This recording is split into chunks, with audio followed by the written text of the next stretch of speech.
The morning of my wedding, I sat alone in a bridal suite that smelled like white peonies, expensive perfume, and cold silence, staring at a phone that refused to ring.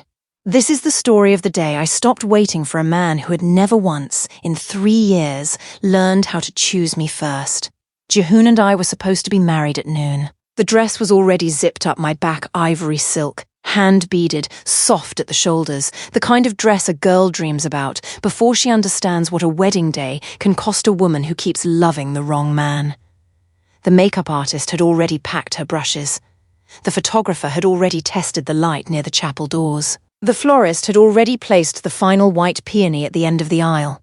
And Jihoon, my Korean Mafia boss fiancé, the man who ran half the harbour district from behind a desk of black marble and quiet threats, was 40 minutes away on a private beach, holding fresh coconut water for a woman named Serin.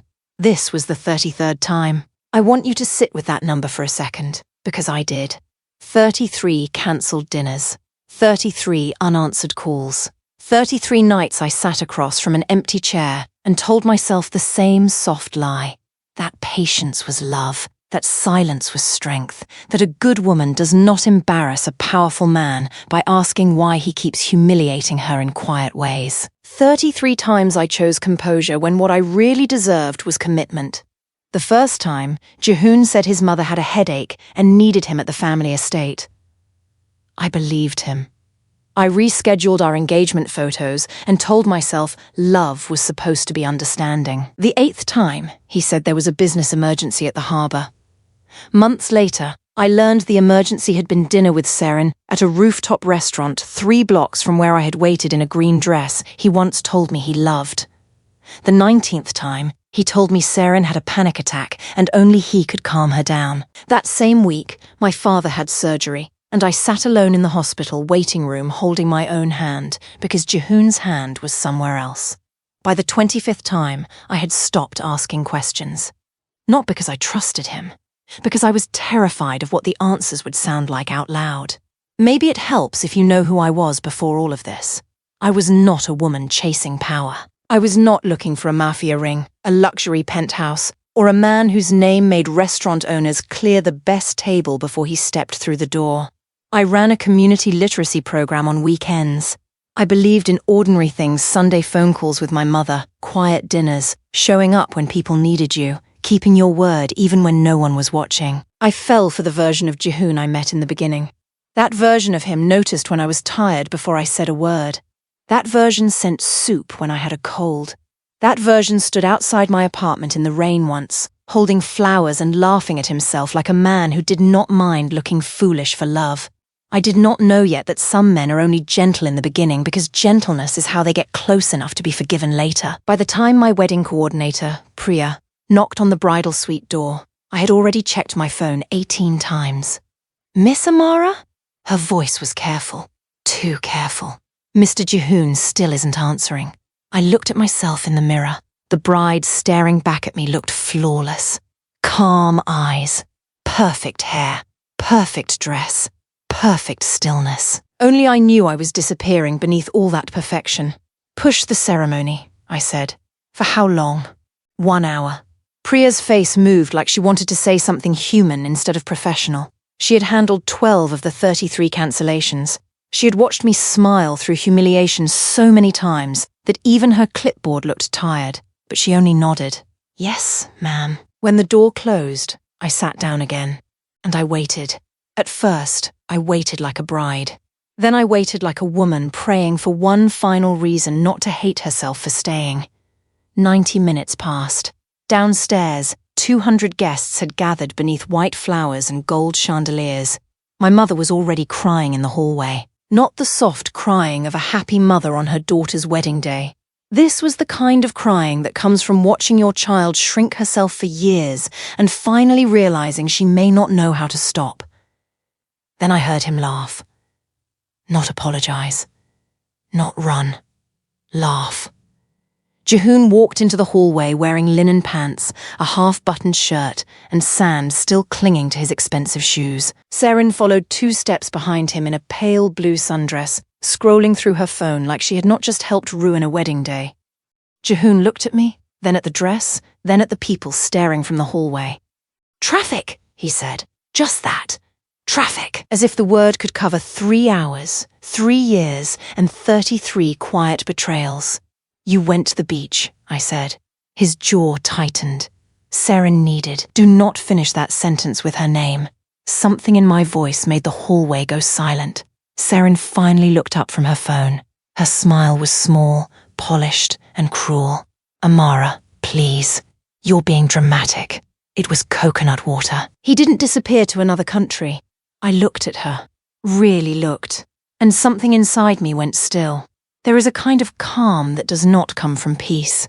It comes from finally reaching the end of a pain you have rehearsed too many times. You're right, I said. It was coconut water. It was a beach.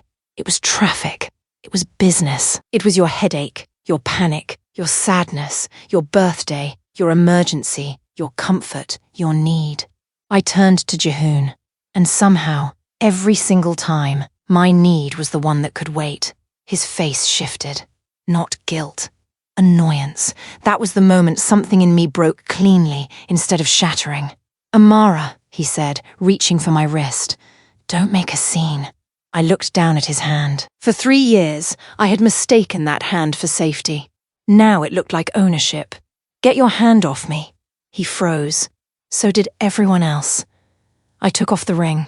The diamond was heavier than it looked, but somehow my hand felt lighter the moment it left my finger. Serin's smile cracked. Jihoon's voice dropped. Put it back on. No, you're angry. I understand. No, I said again. You understand control. You understand damage control.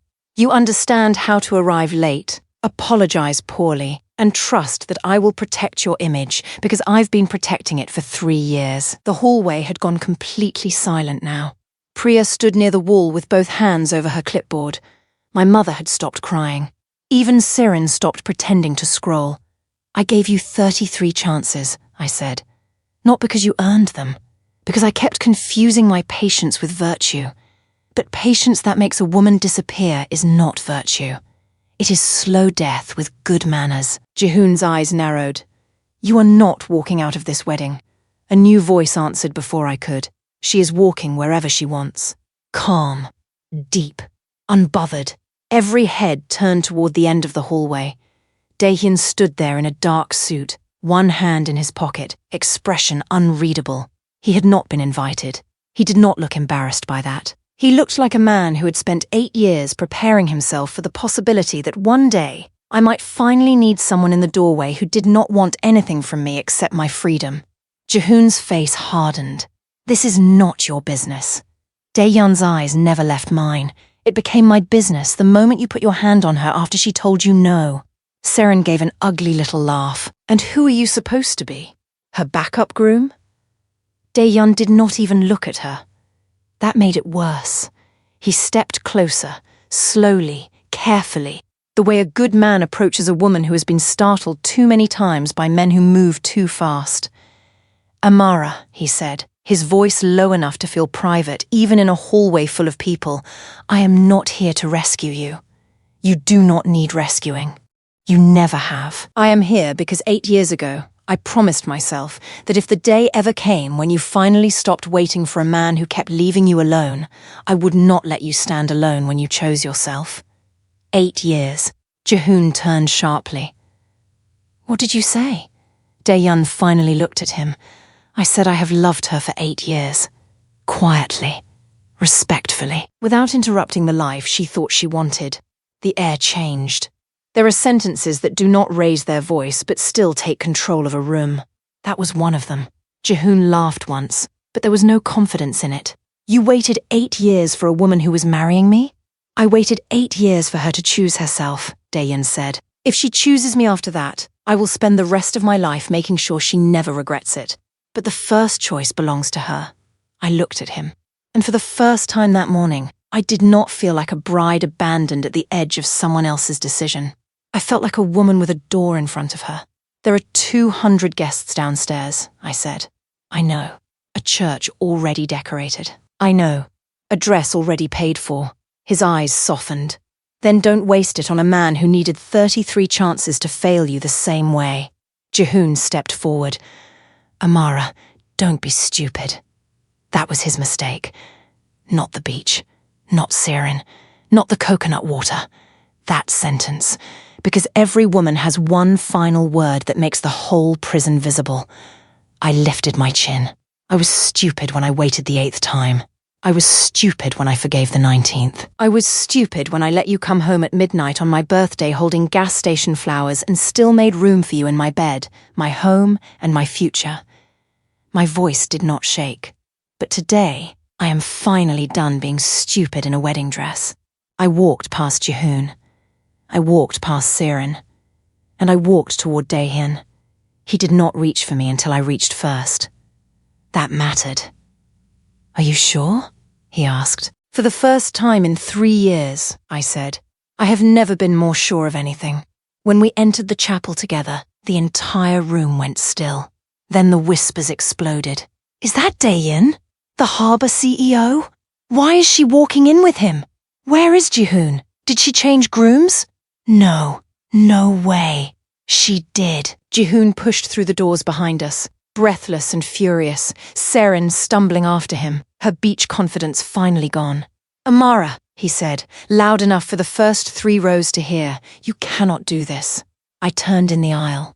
200 guests watched. His mother stood from the front pew, pale with humiliation. My mother clutched her handkerchief like she was holding herself together by thread. I looked at Jihoon one last time as his fiancé. You left me at the altar for another woman, I said. I am not embarrassing you. I am simply no longer helping you hide what you are. Serin stepped forward, desperate now. Everyone loves a performance, don't they? Poor abandoned bride finds a rich replacement in one afternoon. How convenient. I turned to her. For 3 years, I had let her be a shadow in my relationship, a name that kept interrupting birthdays, hospital visits, anniversaries, and dinner reservations. For 3 years, she had mistaken my silence for weakness. Today, I gave her the truth. You did not win him, I said. You borrowed him from a woman who was too tired to keep fighting for basic respect. And now that I am gone, you will find out exactly what you have been celebrating. Her lips parted. No answer came. Jihoon's mother spoke, sharp and shaking. 33 times? She asked. Jihoon? What is she talking about? He said nothing, because some numbers do not have a defense. The efficient, an old family friend who had known me since I was young, cleared his throat. Amara, he said gently. Are you certain? I looked at Daehyun. I thought about every ordinary way he had shown up for 8 years without making himself the hero of my life. The time he sent a driver during a storm and never mentioned it again. The time my literacy program lost funding and an anonymous donation appeared before I even had to ask for help. The time my father was sick and Daehyun sat quietly beside my mother in the hospital waiting room while Jihoon was busy. The birthdays he remembered, the hard days he did not try to fix with speeches, the silence he filled with presence instead of excuses. I am certain, I said. The vows were not planned. Maybe that made them more honest. Daehyun held both my hands in front of a church full of stunned guests, a furious Mafia boss, and the woman he had chosen over me 33 times. I will not promise you a perfect life, Daehyun said. Perfect promises are easy to make in public and hard to keep in private. What I promise is this: no 34th time. No disappearing when you need me. No making another woman's comfort more important than your dignity. I have spent 8 years loving you without asking you to carry the weight of it. I will spend the rest of my life loving you in a way that gives weight back to you, not takes it away. My mother started crying again. This time, it sounded like relief. I swallowed hard and spoke. For 3 years, I mistook endurance for loyalty. I thought being a good woman meant staying quiet while my heart was trained to expect less. Today, I choose differently. I choose the man who never made my pain a stage for his pride. I choose the man who waited without punishing me for making him wait. And I choose myself first, so I can stand beside you whole. We married that afternoon, not because Daehyun rescued me, because I finally stopped abandoning myself. And when the officiant announced us husband and wife, the room did not clap right away. They were too stunned. Then my mother stood. 1 clap. then Priya, then someone in the back, then the whole church rose to its feet. Not for scandal, for release. Jihoon stood in the aisle with sand on his shoes, Serin beside him, both of them watching a future they had been arrogant enough to believe I would never dare rewrite. Before I continue, comment I chosem whatself below if you have ever waited too long for someone who kept choosing everything except you. I want to know this story is reaching the woman who needs it before she gives someone her 34th chance. 3 days after the wedding, I learned exactly who I had married. I knew Daehyun ran a company. I did not know he ran the company. His holding group quietly financed nearly every legitimate contract in the Harbour District warehouse leases, shipping permits, import guarantees, distribution partnerships, insurance bonds. The kind of invisible paperwork that allowed men like Jihoon to walk into rooms and be feared by people who had no idea where the real power came from. For 8 years, Daehyun had been the silent foundation beneath half the empire Jihoon bragged about building. He had never told me. Not once. We were sitting in his office when I found out, 32 floors above the harbour, the entire district glittering beneath us like a map of secrets. You never said anything, I said. Daehyun looked out at the water. If I had told you, you might have wondered whether I was helping because of you or because I wanted leverage over him. Were you? No, he said. I was helping because you loved him. And at the time, I respected the life you were trying to build, even when it hurt to watch him neglect it. That sentence rearranged something in me. Jihoon had used power to make everyone near him feel smaller. Daehyun had held power quietly for years and chosen restraint. That is when I understood the difference between a man who wants to own a room and a man who is secure enough not to announce that he already does. The wedding story broke publicly within a week. 200 guests do not keep quiet about a bride who walks away from a mafia boss at the altar and marries the billionaire CEO who waited 8 years for her. At first, the headlines made me uncomfortable. Harbour CEO marries abandoned bride in shock wedding twist. Mafia boss left at altar after choosing another woman. Billionaire who waited 8 years finally gets the bride. People wanted to make it a fairy tale. But it was not a fairy tale. It was a bill coming due. Women began reaching out to me through friends, through messages, through quiet comments on posts I had not expected anyone to see. One woman said she was on chance number 11. Another said she had stopped counting after 20. Another simply wrote, "I thought patience meant God wanted me to stay." I sat with that one for a long time, because I had thought the same thing. But sometimes peace is not found by enduring the same disrespect with better posture. Sometimes peace is found when you finally stand up and leave the room. The consequences for Jihoon came quickly, but not in the dramatic way people expected. There were no public threats, no late-night confrontations, no revenge speech. Daehyun simply stopped doing what he had been doing for 8 years. He stopped guaranteeing Jihoon's leases, stopped backing his harbour contracts, stopped smoothing over permits. Stopped letting powerful men assume Jihoon's empire was stable because Daehyun's name was quietly attached somewhere in the background. Within days, calls went unanswered. Within a week, warehouse managers began requesting payment in advance. Within 2 weeks, shipping partners who used to bow when Jihoon entered a room suddenly had full calendars and no interest in rescheduling. But the true collapse happened in public, and I was there to see it. It was at the Harbour Partnership Council, a private boardroom meeting where the city's most powerful logistics, families, investors, port officials, and contract holders gathered once every quarter. I had never attended one before. Women like me had usually been expected to smile at galas, not sit at tables where empires were rearranged. That morning, Daehyun asked if I wanted to come. Why? I asked. Because they are going to discuss the future of the harbour, he said. And after everything that future cost you, you deserve to be in the room where it changes. So I went. Not in a wedding dress. Not in tears. I wore a cream suit, my hair pulled back, my mother's pearl earrings at my ears, and a calmness that took me 3 years to earn. When Daehyun and I entered the boardroom, every conversation stopped. At the long glass table sat the same men who had once treated Jihoon like a prince of the harbour. Port officials, export partners, warehouse owners, investors, lawyers with silver pens and expressionless faces. And at the far end of the room stood Jihoon. He looked like he had not slept. His suit was still expensive, but the power inside it had gone thin. Serin was not with him. That told me almost everything I needed to know. "What is she doing here?" Jihoon asked. Daehyun pulled out the chair beside his own. "My wife has a seat wherever I have one." The room absorbed that sentence. I sat. Slowly. Deliberately. No one objected. That was the first public humiliation. Not a shout. Not a slap. A chair. A chair. No one dared deny me.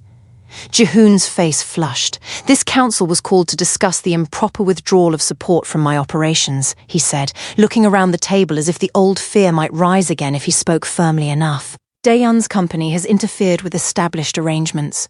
Contracts are being delayed. Leases are being questioned. Suppliers are acting under pressure." An older port official adjusted his glasses. "With respect, Mr. Han, the contracts were not withdrawn improperly. They were not renewed." Jihoon's jaw tightened. "They were guaranteed for years." "By Daehyun Global Holdings," said one of the lawyers. "Under my business structure." The lawyer opened a file. "No, under his." Silence. Jihoon looked around the table. For the first time since I had known him, no one looked away in fear. Daehyun leaned back slightly. "Say what you came to say, Jihoon." Jihoon's voice lowered. "You used her to destroy me." The room turned toward me. For 3 years, I would have looked down. That morning, I looked straight back. Daehyun did not answer immediately. He let the accusation sit long enough for everyone to hear how empty it was.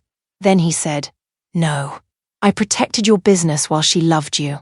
I withdrew that protection when you proved, publicly and repeatedly, that you had mistaken her patience for permission."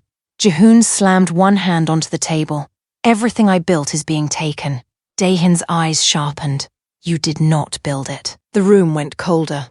Daehyun opened the folder in front of him and slid one document toward the center of the table. "You wore the suit.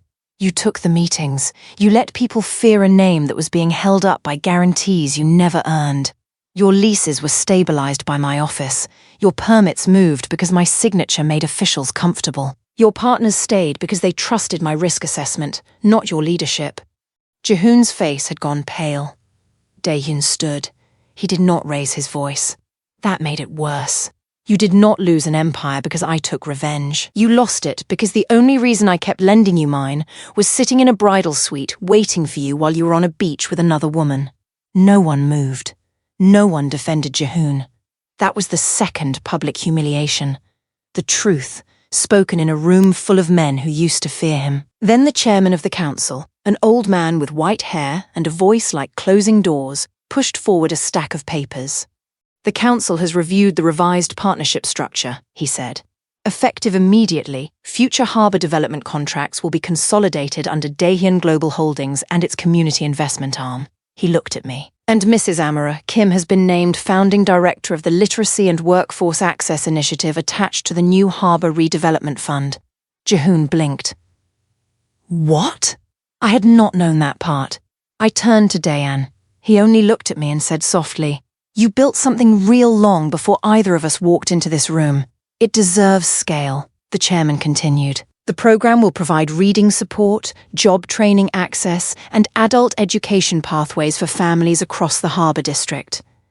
The council approved it unanimously. Unanimously. A room that once bowed to Jihoon had just voted to build something under my name. I looked at Jihoon. Not with hatred. With clarity. For 3 years, he had made me feel like the woman waiting outside the room. Now I was seated inside it while his name was being removed from the future.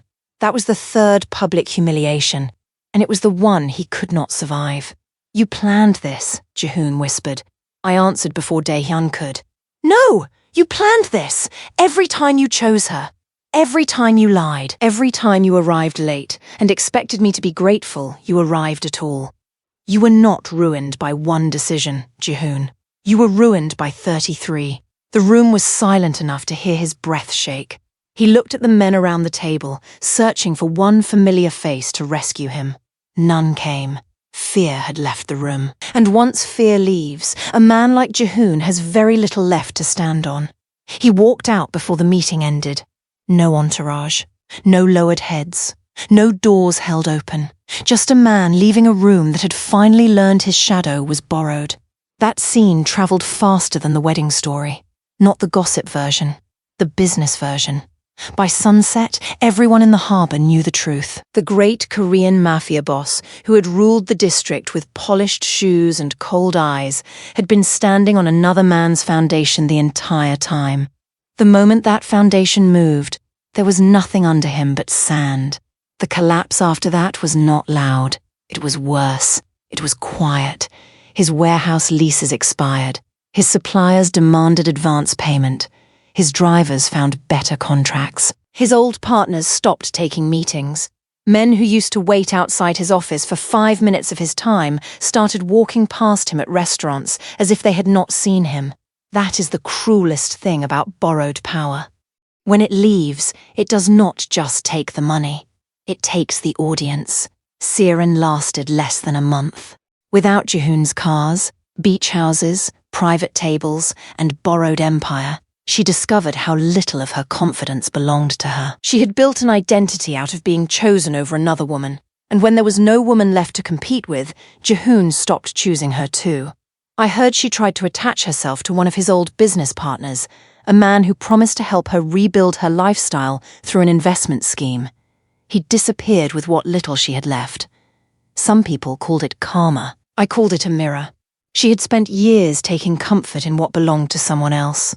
Eventually, someone came along and did the same to her. Months later, a former co-worker of mine saw her behind the counter at a downtown boutique, folding sweaters and telling anyone who would listen that she used to move in important circles. The manager asked who Jihoon was supposed to impress. There was no empire left to name drop, no circle left to borrow status from. Just a woman learning, in real time, that attention is not the same thing as worth. I will not lie and say I felt nothing. I am human. A small part of me remembered every time she smiled while I was being humiliated and felt the quiet satisfaction of a door closing. But mostly, I felt sad. Because Serin had not won anything either. She had built herself inside a triangle where another woman had to be hurt for her to feel chosen. Once I walked away, the triangle collapsed, and she was left with the one person she had avoided becoming for years. Herself. I did not celebrate their downfall. What I celebrated was peace. Real peace. The kind that does not need an enemy in pain to feel complete.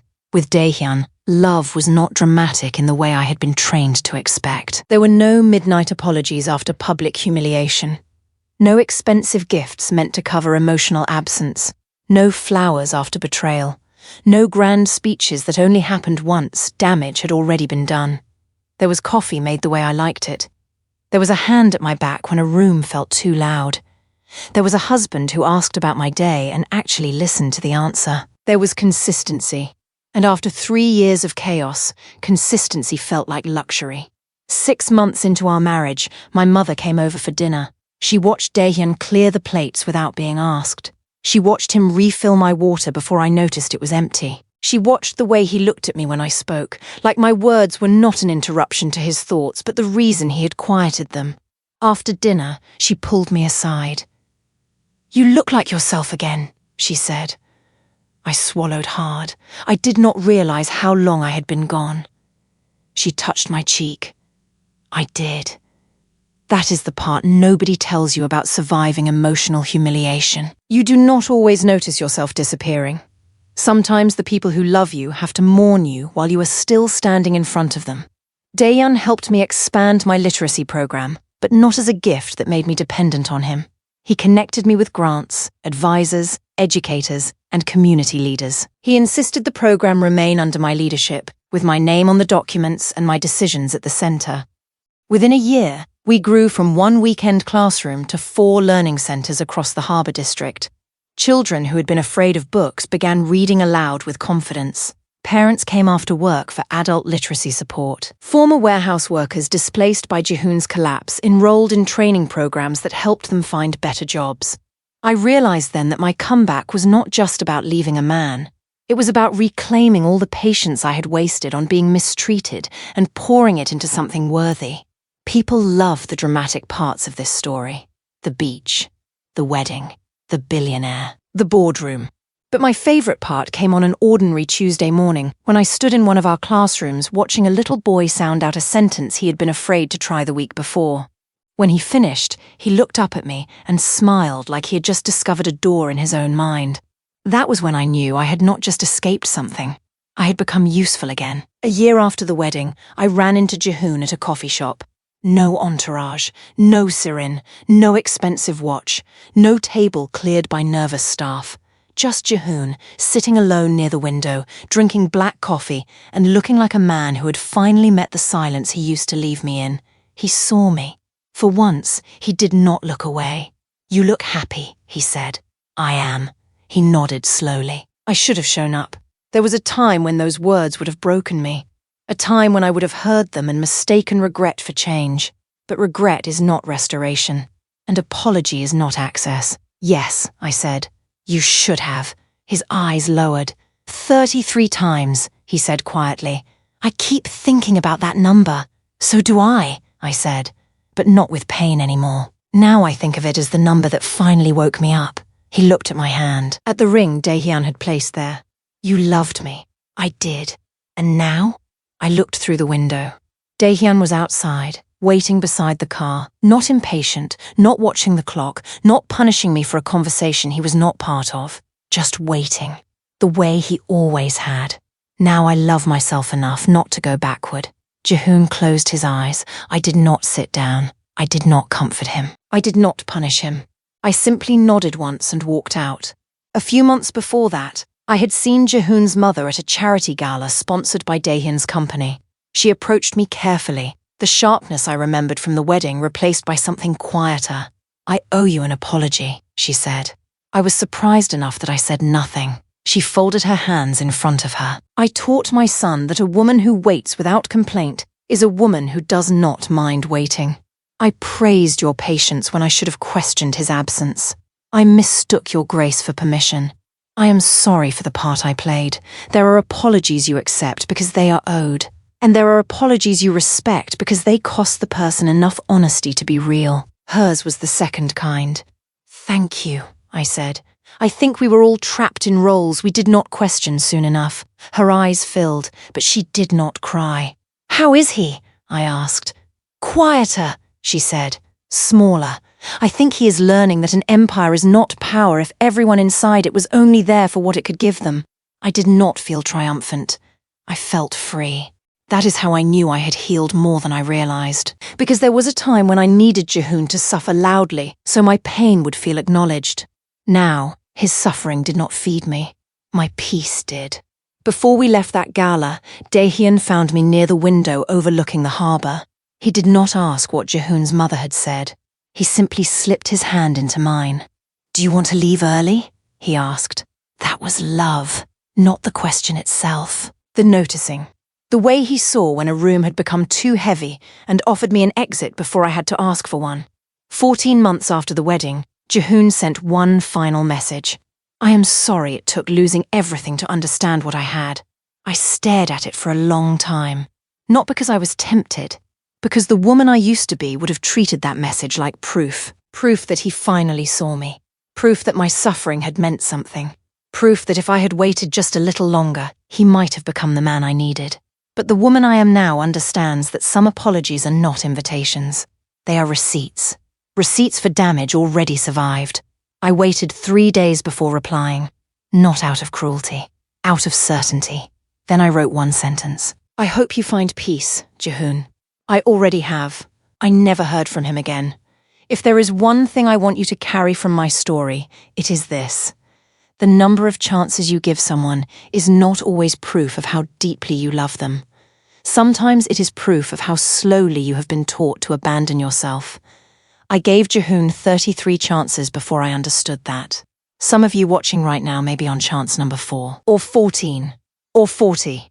I am not here to tell you exactly when to stop counting. I am here to tell you that the counting can stop. Today, if it needs to. You are allowed to leave without one final explanation. You are allowed to choose peace without waiting for permission from the person who stole it. You are allowed to stop calling your pain loyalty. You are allowed to admit that a man can be powerful in public and still be too weak to love you properly in private. And you are allowed to walk toward the door even if your hands are shaking. People will reduce my story to the scandal. They will say I left a mafia boss for a billionaire CEO. They will say I switched grooms at the altar. They will say Daehyun won after waiting 8 years. But the truth is quieter than that. I did not leave Jihoon because Daehyun was richer. I left because respect finally became louder than history. I did not marry Daehyun because he waited. I married him because he waited without making me pay for the waiting. And I did not choose a billionaire over a mafia boss. I chose a man who showed up over a man who always had an excuse for why he could not. Sometimes I imagine telling this story to my future daughter if I am ever blessed with one. I will not begin with the money, or the boardroom, or the headlines. I will tell her about the bridal suite, about the woman in the ivory dress staring at a phone that would not ring, about the 90 minutes she sat there still trying to protect a man who had already chosen someone else. Then I will tell her about the moment that woman stood up, took off the ring, opened the door, and discovered that dignity had been waiting on the other side the entire time. I hope my daughter never needs this story, but if she does, I want her to know exactly where the exit is, and I want her to know she does not have to be cruel to use it. She only has to be done. Daehyun still wakes before me most mornings. He still makes my coffee. He still asks about the literacy centers like they are the most important business update in the city. He still reaches for my hand in crowded rooms. And sometimes, when the morning is quiet and the harbor light comes through the windows just right, I think about how close I came to marrying a man who made me feel alone on the most important day of my life. Then I look across the table at the man who spent 8 years loving me without turning that love into a cage. And I thank God that the 33rd time was the last time. Before you go, comment Amen or I chose myself below whichever one feels true for you right now. Because somewhere, a woman is watching this while sitting in her own bridal suite, her own bedroom, her own car, her own kitchen, waiting for a call from someone who keeps choosing everything except her. She needs to see your comment. She needs to know the wait does not have to become her whole story. Share this with her before you forget. And if this story moved something in you, if Amara's 33rd time, Daehyun's 8 years, or the quiet dignity of finally walking away felt like it was written for you, subscribe. Because your comeback deserves to be witnessed too. Not someday. Now.